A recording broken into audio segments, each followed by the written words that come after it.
Good morning, everybody. I said I'd follow up from last week's Hospital Caterers Association fantastic leadership and development forum in the fantastic Aviemore Resort run by the West of Scotland branch.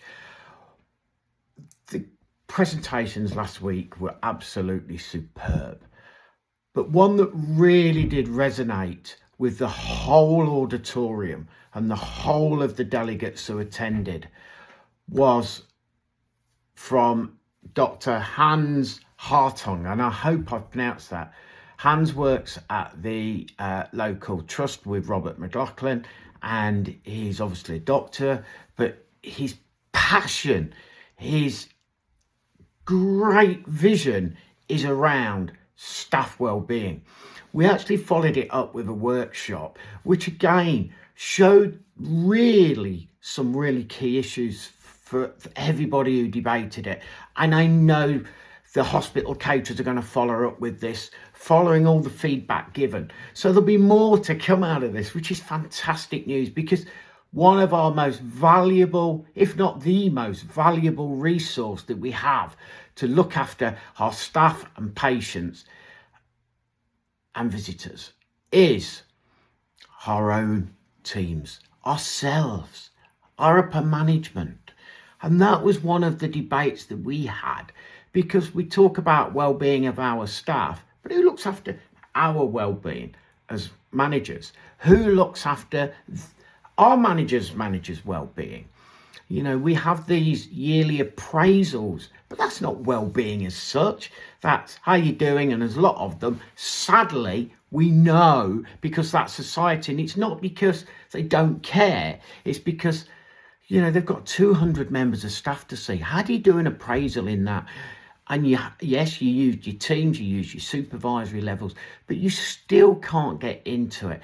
And I personally have had issues, from my illness, my eating disorder, which is, yes, it's a mental illness. And as I've said many times, I've been called names, but it's not about me. But what I said to somebody in the group is, mental illness can't be seen. Well-being can't be seen. People may look well. They may look healthy. They may look fantastic. They may outwardly seem happy and content. But what's going on in here? What's going on in there? Are they? We need to ask specific questions. But we don't want to follow. That was Hans' message. Don't follow the normality. A great quote that I heard many years ago by a gentleman called Ralph Waldo Emerson, who was actually born in the 18th century, but what a thoughtful guy. He actually said, do not go where the path may lead, go instead where there's no path and leave a trail. Absolutely, blaze it yourself. Because you think it's working doesn't mean to say you have to follow that. Challenge that normality. So let me look at some of the key takeaways from this. So we're looking at microculture. What makes a great team? What inspires them to ask questions? Respect, we know, trust, support, but above all, smile. I'm often told I'm with grumpy. Sometimes it's because as managers, we've got a lot going on up here. We're focused on certain things. Well, let's make a passion plea to you all today. When you come in the morning, say to your teams, say to your manager, come on, let's go for a coffee. Good morning, how are you? Let's have a coffee, let's have a chat. Is everything okay with you? How's things at home? How's things? Got your holidays booked? How's your son or daughter if they've been ill? Are they better? Do you need anything from us? Or if they've got no children, how's their family? You're not prying. You're not being intrusive. You're being caring. You're doing it from here, not from here. That makes the difference. Once staff have the confidence in you and the respect and the trust and know they can get the support, and you're not the one who may be able to deliver the correct support, please ensure that if somebody says something, you seek advice. You go to them and say, well, actually, I can't help you, but I know somebody who can, and I'm going to get that for you. Don't promise and not deliver. That's the worst thing you can do. Promise, deliver, and follow up. They're my bits of advice. It's about, I'm only as good as my staff, and we all know that. My staff is only as good as me. They buy into you. They buy into the whole trust. They are there because, not just for their paycheck, it's because they care. They care about every single member of their colleagues, but also every single patient laying in a bed, a member of staff who works there. Yes, we don't get on with everybody. That's life.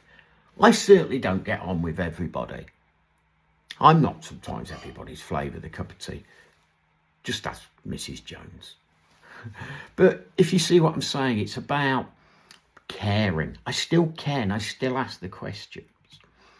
So what do you think? Remember a day when you connected well with other teams. What was it like? What made it different?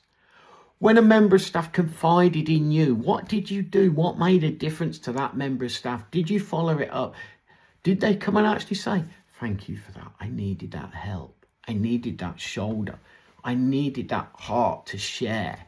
And you helped me. You guided me in the right direction. Yeah, we've talked about quality, everyone's responsibility. My God, it is. And I'll put a link into this where you can actually find more detail of this out. But, let's have a look. The catalyst. So your staff know, and everybody knows, you set clear goals. Allowing autonomy. Give them the flexibility. If they've got an idea or they need some time, give it them. Give them some autonomy. Give your supervisors autonomy. Don't micromanage. I've seen too many managers fail. I've seen too many members of staff fail. I've seen associations fail because the top try to micromanage it and fit it into this box. There's not such thing as a box. Look at Dr. Who. You go into his little box and it's a huge box inside. Okay, that's not reality. But could it be? You know me and impossible. And that's what Hans was saying. Nothing is impossible. It's all within you and your teams. Let's aspire. Provide them resource. Put signs up. Our industry in hospitality. I'm an ambassador for Burnt Chef and I'm an ambassador for Hospitality Action who help so many springboard on their training. But people do get into difficulties and you can go to Hospitality Action and they will give you help. And I plead you, point your staff in the right direction if they need that. Burnt Chef, I've learnt something. 80% of all people working in the hospitality trade suffer an eating disorder because we don't eat regular as chefs. And that doesn't mean to say you've got anorexia or you've got bulimia or you've got that. It could be your eating pattern's not right, which affects, again, their own life, their metabolism, their own well-being. Do we ever ask that? Mental health because of the stress, the strains. Think of your staff. They see ill patients every day. They get empathy with them. So again, it's about empathy. It's about caring and sharing and looking after your teams. Learning from the problems. Allow flows of ideas. They're a great repository. Your staff are the most valuable asset that can ever be. Nurture them, grow them, respect them, encourage them, give them emotional support and give them affiliation, give them passion and pride. Give them that, I will speak out. I will ask for help. That's all they ask for. I will ask for support, whether it's that big or that big. Give that support. I could go on all day. I am going to make another vlog on this very subject because it's dear to us all. But please remember, empathy, respect, smile, act, and signpost them. But above all, look after yourselves, look after your teams. Ask your manager, how are you today? Let's have a coffee. You're not, how many times do I hear the news? Oh, brown nosing. Actually, no, you're not. You're caring. And that's key. And that's what Hans was saying. Hans, you're an inspiration. I'd love you to make a vlog for the HCA website. Let's make this happen. Let's care for our association members, our associates, our supply partners. Let's care for each other. It's in our own destiny to look after our most valuable resource. That's the teams and our staff, because they look after their teams, their patients, their staff. Take care, everybody. Have a great day. Smile today, and let's really work together. Bye.